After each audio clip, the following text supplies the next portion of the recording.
tapas.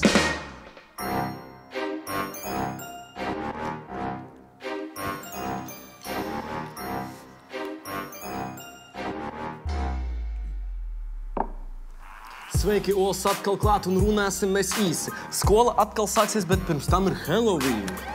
Runājot par skolu, viss ir diezgan bēdīgi. Kembridžā jau mūsu atestāti esot nederīgi. Bet debesīs vērojams unikāls skats. Viens otram blakus Venēra, Jupiters un Mars un vēl tik atklāta komēta, kura sastāv no spirta. Klau, prātā viena doma? Laikam jāieraug.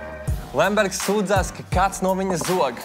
Bet Zaķis saka, ka viņš īsti nezina neko. Visi kā jau parasti taisa kaut kādus trikus. Bet tas par politiku viss. Un tagad sporta ziņas. Jālūdz sporta dievi, jo sezona ir klāt. Un Porziņķim līdz galam, galu galā jānonāk. Gulbis atpakaļ spēlē, viena raketa, viena bumba, viss cīnās un nārdās. Sarau Rīgas Dinamo. Starp citu, nesen skatījos Buffalo spēli pie Omas un izšķirošos vārdus guva Zemgus? Girgens Hauns. Bet tas nav svarīgi, mums ir atlicis maz. Atlidos komēta un būs pasaules gals.